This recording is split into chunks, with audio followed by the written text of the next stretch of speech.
अर्थ day summit में ma'am मैं आपका वर्तमान सेक्रेटरी और एनवायरमेंट क्लब की ओर से हार्दिक स्वागत है। मैं आपको बता दूं कि पृथ्वी बीमार है। पृथ्वी बीमार है क्योंकि आज हम प्लास्टिक का उपयोग कर रहे हैं। पृथ्वी बीमार है क्योंकि आज हम पेड़ों को अंधाधुंध काट रहे हैं। ज्यादा समय ना लेते हुए मैम मेरा सीधा प्रश्न आपसे पहला प्रश्न यही है कि आपके विभाग के जो मंगल दल है उनकी ओर से पर्यावरण संरक्षण के क्या कार्य किए जा रहे हैं? हमारे विभाग में प्रति गांव में मंगल दल रहते हैं। मंगल दल एक तरह का वॉलंटरी ग्रुप रहता है, आप जैसे यंग लड़कों का, लड़कियों का, जो जितनी भी सरकार की योजनाएं हैं या जो भी लेटेस्ट इश्यूज है उसके लिए वर्क करते हैं। और तो एनवायरमेंट कंजर्वेशन हमारे डिपार्टमेंट का एक मेन कंजर्वेशन एरिया नहीं है, लेकिन आज की नीड इतनी ज्यादा है कि हम स्पेसिफिक फोकस कर रहे हैं कि मंगल दल किस डायरेक्शन में वर्क करें। तो लास्ट ईयर भी हमारे जैसे मैंने बताया प्रति गांव में मंगल दल है, उनके द्वारा मैसिव स्केल में वृक्षारोपण किया गया। और इसका एक एडवांटेज ये रहा कि मंगल दल जो है उसी गांव के रहते हैं, उसी गांव के रहने वाले हैं, तो इंश्योर करते हैं कि जो हम पेड़ लगा रहे हैं वो जीवित भी रहे। वरना क्या होता है कि मैक्सिमम टाइम पेड़ लगता है लेकिन हम लोग उसको टेक केयर नहीं करते हैं। तो मेरी रिक्वेस्ट आप सभी बच्चों से भी यही है कि अगर आप कोई पेड़ लगाते हैं तो उसको देखिए कि वो चल रहा है कि नहीं चल रहा है, उसको पानी दीजिए, उसका ध्यान रखिए, तो आपको अपने आप जब वो बड़ा होगा तो बहुत अच्छा लगेगा। बहुत प्राउड मोमेंट लगता है कि देखो मैंने ये पेड़ इतने उम्र में लगाया था और अब देखो कितना बड़ा हो गया। साथ में जल संरक्षण के लिए भी मंगल दल एक काम कर रहे हैं। इसमें जो नदी कंजर्वेशन अभी गवर्नमेंट की तरफ से ही चला था, काली नदी का, नील नदी का, उसमें उन्होंने वर्क किया, उसको क्लीननेस में उन्होंने वर्क किया। गाँव में तालाब रहते हैं उनको इंश्योर करते हैं कि वो क्लीन रहे। तो इन सब फील्ड्स में वो लोग अपना सपोर्ट कर रहे हैं। Thank you ma'am for answering my question. बतौर युवा कल्याण अधिकारी आप युवाओं को पृथ्वी के बिगड़ते हालात की ओर कैसे आकर्षित कर रहे हैं, या कुछ अगर आपका ऐसा प्लान है तो आप वो साझा कर सकते हैं? हमारे यहाँ पर जैसे मेरी डिस्ट्रिक्ट की पोस्ट है, ऐसे ही ब्लॉक्स पे ऑफिसर्स हैं, तो उनको जो भी लेटेस्ट क्या सारा है ये एनवायरमेंट अभी बिल्कुल कंजर्वेशन नीड है। एवरीथिंग इज ट्राइंग हार्ड कि मेरे को पानी से लेकर एयर से लेकर जितनी भी हमारी पृथ्वी के एलिमेंट्स है सब बहुत खतरे में है। तो वही चीज का अवेयरनेस कैंपेन अपने ब्लॉग्स में बताते हैं और ब्लॉग्स के माध्यम से वो गांव में बताते हैं। तो एक हमारा एक चेन रहता है, तो उसी से सब लोग जुड़े रहते हैं। और आप लोग से भी यही रिक्वेस्ट है कि आप लोग भी उसमें जुड़िए और साथ जितना भी अपने लेवल से करके छोटी छोटी चीजों में आप कर सकते हैं अपने स्तर से।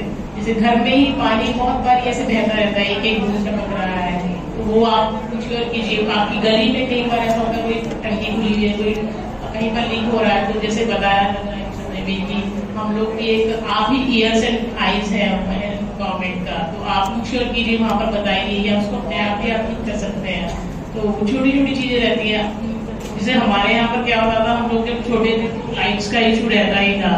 तो लाइट में क्या होता था, जब लाइट आ रही है तो सभी फैंस, एसी, कूलर सब ऑन है, और जैसे ही लाइट जाती थी इन्वर्टर चलता था, सभी भागते थे पंखे बंद करने के लिए, जैसे कि इन्वर्टर डाउन है।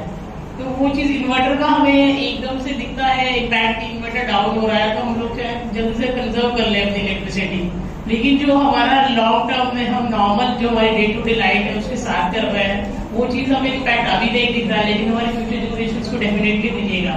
तो मेरा ये रिक्वेस्ट है कि आप लोग उसको भी कंजर्व करें। ये ना सोचे कि ये तो आ रही है बिजली फ्री मिल रही है या पानी फ्री का मिल रहा है, फ्री का भी कुछ नहीं है।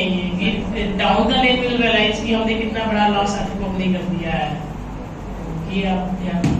बिल्कुल मैम, जैसे कि हमें पानी का शायद कोई टैक्स नहीं देना पड़ रहा, हमें ऑक्सीजन लेने के लिए कोई टैक्स देना नहीं पड़ रहा, लेकिन कोरोना काल की सेकंड वेव में हमने देखा कि कैसे हम दर दर भटके। तो सोचिए कि हमें आर्टिफिशियल ऑक्सीजन के लिए जब इतना दर दर भटकना पड़ा, एक दिन जब ऐसा आएगा जब पॉल्यूशन होगा, जब सबके ऊपर मास्क कंपल्सरी हो जाएंगे, तो तब नेचुरल ऑक्सीजन लेने के लिए आपको कितना जान जोखिम डालना पड़ेगा।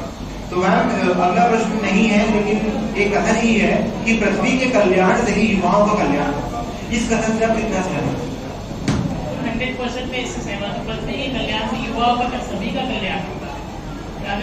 अगर हम देखिए यहाँ पर अभी साइंस में हम लोग रिसर्च कर रहे हैं, ऑल्टरनेट प्लैनेट सर्च कर रहे हैं अर्थ के अलावा जो लिविंग स्पेस, क्योंकि हमारा लिविंग स्पेस यहाँ पर इतना कम हो गया है, चाहे उसमें डेंसिटी बढ़ गई है, चाहे उसमें हम लोगों ने इसको इतना प्रदूषित कर दिया है कि हम लोग यहाँ पर नहीं रह पा रहे हैं। कि यहाँ के अलावा हम दूसरे प्लैनेट सर्च कर रहे हैं, इससे हम किसी प्लैनेट को कंजर्व कर लें, तो इतना हम जो research is always good, we should be progressive, हम आगे की तरफ मूव कर रहे हैं। करके आगे का ढूंढ रहे हैं, वो तो हम ठीक नहीं कर रहे हैं ना। तो आप लोग अभी यंग यूनाइटेड माइंड्स हैं, अभी आप कोई बहुत आगे कहीं साइंस टेक्नोलॉजी में जाएंगे, अच्छी अच्छी शोध करेंगे। अगर एक सीट मेरे को लगता है जैसे सावन आपने बताया कि मैं 10th क्लास में प्रोजेक्ट किया था अपने स्कूल में यहीं पर, जिससे नहीं आप स्कूल में जब थे तब भी आपने शायद स्कूल में कोई प्रोजेक्ट किया था।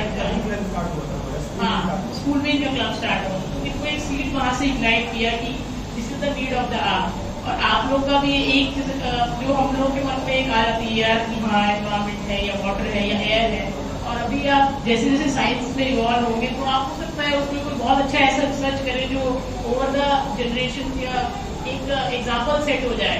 तो वही चीज, लेकिन उसके लिए एक सोच जरूरी होती है, उसके लिए लगना चाहिए कि हाँ दिस इज द नीड। तो वो चीज अभी आप लोगों के अंदर इनकलकेट हो रही है स्कूल के माध्यम से, एनवायरमेंट क्लब के माध्यम से, सभी सीनियर ऑफिसर्स के माध्यम से। तो यही एक मैसेज है कि आप लोग इसको एक इशू समझें।